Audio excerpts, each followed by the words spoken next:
What's going on, guys? You have another epic video today, guys. Here on the channel, we're going to do the second episode of the deck giveaway series. If you guys are new to the channel, definitely consider on subscribing and following. If you're new to the series, this series is where I do deck profiles here on the channel, and I give away to one lucky winner here on the channel once the video hits a certain views, likes, and or subscribers or followers, depending on what I mention later on in the video. And I'll basically pick one lucky person down in the comments to win the deck and do a separate video of me purchasing the deck on TCG Player to buy the cards for you guys, and then it's basically then I'll mail you the deck after that. Alright guys, so today we're doing Blackwings. I figured this would be pretty cool. That's really the goal of this, one of the main goals of this series is for me to give away decks once they come out. So I thought we did this one as a very fun to play deck and a very community favorite deck, definitely back in the day and probably still to this day very community loved. Sudri is really good, so basically he's going to allow you to, you're going to use his effect. You can pull one of the cards that mentions the Darkwing, the Blackwing Dragon. So what you're going to do is you're going to go ahead and pull Vada. Vada's going to be the Vada's going to be the one that you, if you didn't draw Vada for turn and you got him, you're going to pull Vada for turn. So you can special summon Vada since you have Sudri on the field and go Vada effect. And usually what you're going to do is you're going to use it to send send the Chinook from like your deck to the graveyard if it's not already in hand. And these are usually the two. Then there we go. So those are two usually going to send for Vada's effect, unless you already drew one of them for turn, and usually what you're going to send is the Zidane. The reason I like using the Zidane, I see a lot of people not really playing him, because what you can do is remove him from play in your graveyard, and then you can special summon one of your 5 or higher Blackwing monsters from your deck. So usually what I use it for is to go for, because if you didn't draw it first turn, it's already a dead card, and there's 3 dead, essentially almost 3 bricks in your deck. Not saying it can't come up later on, but in my experience so far, it almost never comes up. The duel's already over by then, because how fast-paced the game is. So this way you can go ahead and special summon him from the deck, put him out in defense, and you can use it as an extra extender to go into some of the link monsters, or to use it to go into some additional synchro plays for like one of the level 8s or one of the level 10s, or even a level 7 if you have one of the level 1s. So it's a really good extender play. I like it. And then you've got, I guess, Shamal, or Shamalis, I guess how you pronounce her name. She lets you add the other one of the new cards, the Black Feather Whirlwind, which is really good in extender play. The 3 Simoon that we discussed previously, right? We're playing them standard copies, so you can get them, the Whirlwind. Basically a full combo, and then obviously if you don't have already in your hand, you're going to pull Sudri. Sudri's going to be the one you pull, and then just go the Sudri combo that I just mentioned. And that's basically going to pretty much give you full combo by doing either the additional combos with it and the Vada that I just mentioned, so that's going to be a really good play. We are running the standard 3 Bora just because it's unlimited, so you can special summon, all 3 from hand or 2 from hand if you're having to get multiple copies of them. There's 2 Gale. I love Gale because it's obviously still a tuner, plus it's not once per turn, so if you can have one in your hand too, you can special summon multiple of her and cut your opponent's monster's attack in half. That's always been a classic and really helps to jump over stuff with the deck that maybe you can't jump over something attack-wise. The South one we're playing, we got Chris that we're playing, Orish, really good help going into, usually you'll use him to go into like your Synchro level 9s. I guess I pronounce him, Hermetin, I pronounce his name, it copies the levels. So this is a really good extender play, it helps you kind of go into the level 10 a little easier and more consistently too. Zephyros to bounce things, usually like the Whirlwind or the new Black Feather Whirlwind. Things like that, so they're not, you can kind of use, because it's not once per turn, and then also if you use the one off the Simoon, right, so you don't want to destroy it at the end of the turns, and it also keeps you from taking the 1,000. So this isn't once per turn, so you could play it at 2 copies if you want to. I was originally playing it 2, but I just kind of cut it back down to 1. And then we are playing,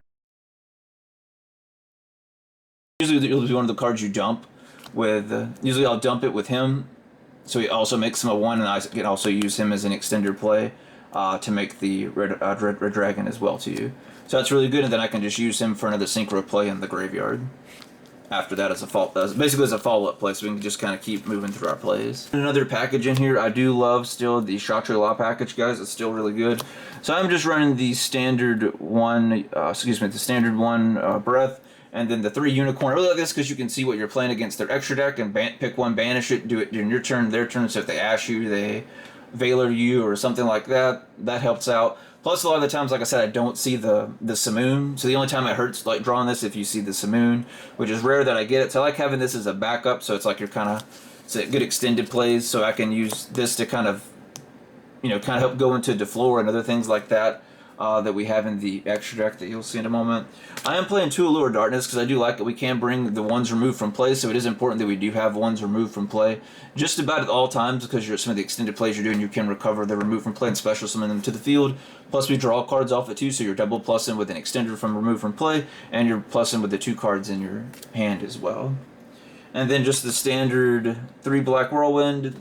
And then, of course, like we talked about earlier, just the one. Same when we looked at it, just playing one of them guys, so there's no confusion. I'll have the deck listed down below, but I'm trying to make sure I just show the cards as I'm explaining the combos and stuff. But you're playing 3 of them, the classic Black Whirlwind, and then the new one, Black Feather Whirlwind. Like I said, you could play it at 2 if you want to. I was playing it at 2 at one point, and I was trying to cut down the spell cards to try and get more monsters in, so that just happened to be one of the cards that I cut to do that specifically. Then you have the Trap card. That we're playing that as well for guys. With one of the new cards we're playing too is the Twin Shadow. Using this for basically for pops, or really just an extended play to kind of go for OTK. I used it a few times during my turn just to OTK them. Really depends. You can use it for interruptions their turn, or if you already have game with using it, just use it for OTK. Depending on the situation. So then I'm also playing one Swallow's Nest. I like because you can kind of swap out stuff from the deck. And I've also been siding Barrier Statue, so you could end your turn, set Swallow's Nest face down during your opponent's turn, go Swallow's Nest, and as soon as they go like Branded Fusion or something like that, or whatever they're playing, you basically just bring out Barrier Statue, like going into like game 2 or something like that. That way they won't expect it because they didn't see it already. But this also helps you could bring out ones that are tuners and stuff like that as well, or something you just want specifically in the graveyard, and also help to thin out the deck. Plays like that work very well. Play this 2 standard Talons, guys. Talons is really good, so you can kind of help draw cards, or pull something that may be hard for you to get over and maybe link off of it or something like that, like if they go to Window or something. Dark Ruler to help with Window and stuff like that as well, that's hard to get over, or a lot of negates or anything that they have, so that's not in your way. And then just the standard 1 Duster, so we can get rid of their back row that we know that I don't like, so I'm going to get that out the way. So for this part, what we're going to do for the giveaway for this one, I'm going to do the same as the previous video, so we just need 5,000 views on the video or more, at least 500 likes or more, and then at least 100 comments or more. And then what we'll do is once the video hits those required metrics of all 3, what I'll do is I'll pick one person at random using a random comment picker, and then I'll post the video showing who won the video, and basically me purchasing the cards on TCG Player for you guys to check out. It's going to be the extra deck portion of the video, guys, so we are running the one... I guess Boris Storm. It's the new one. That's basically what he does is foolish, and he copies a level. So you can do multiple different plays with him depending on your field. It's really usually what's going to matter. But specifically, usually I use him to use his effect once I've summoned him because he's level 6. Basically, you're going to foolish the value in your deck. Because 1, you can synchro with value in the graveyard for another extended play. 2, it makes him a level 1, so you're going to take him. And it's already going to be on the field before you even get to this place, so he's already on the field. So when you bring him out, right, so he's on the field, Blackwing Dragon's on the field, you summoned him out, trigger his effect, you're going to dump the value from deck to grave, he's going to become a 1. Then what you're going to do is synchro, you'll synchro with those 2, so all 3 of these are in grave. And then what you're basically going to do is go Red Archfiend Dragon that we're playing in here as well, so you get him out. And then also you can bring out the Blackwing Assault Dragon. So you can bring him out, which is a really good play by removing both of these from play. So now you're going to remove both of them from play. And bam. So now you've got him out and him out with just that simple combo real quick. I figured I'd cover that real quick just to make sure you guys see that. Because I see other people playing, they were ended on much smaller inboards than I was with the deck playing it. The original Blackwing Dragon specifically for Vada, the new card. For one that I don't have. I don't have the Silverwind. I'll put a picture of Silverwind up here so you guys can see Silverwind while I'm talking about the others for a little bit. Alright, so we have the Nathung. This one that we're using, right? This was just for extended normal summons, so if you've got your Black Whirlwinds out, basically just helps you go for additional summons. Or you're also playing Joe as well. Joe's good to bring extended plays to bring usually back your synchros, like one of your 7s. So you're usually going to go through and use it to basically play them, to bring one of your synchro monsters out. Chidori guys as well. I've seen a lot of people playing them in their profile, but I'm using it because I needed another level 7 for the deck. A lot of times I just come up short, and sometimes I didn't have the attack points. This card gains 300 attack for each Blackwing monster in your graveyard, so every Blackwing that I have in the grave, which I have a lot by going through and playing the way that I'm playing it, because we're just foolishing a lot of stuff with our monster card effects, and with a synchro and stuff like that. So you're going to get a good bit. Usually I would get them around like 4,200 around 40-ish, 42-ish. Using that area is where I'm getting him at by the time I bring him out, roughly. So that way I can jump over stuff that I couldn't with previous cards. So he's been...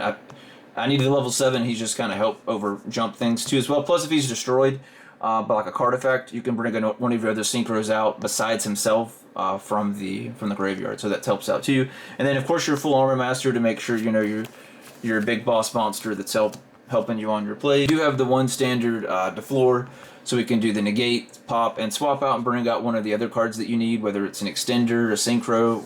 You know, right once you use the negate, up as well, guys. The one Raid Raptor Force Trick. So this one you can go through and do extended plays and add whichever level 4 winged beast that you need from your deck.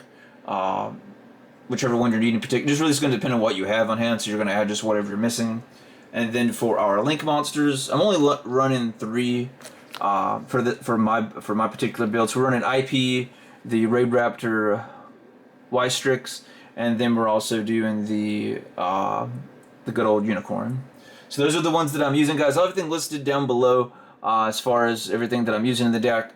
Alright, and that'll be this end of this video, guys. You guys made it to the end. I greatly appreciate your love and support. Make sure you guys like, comment, and subscribe.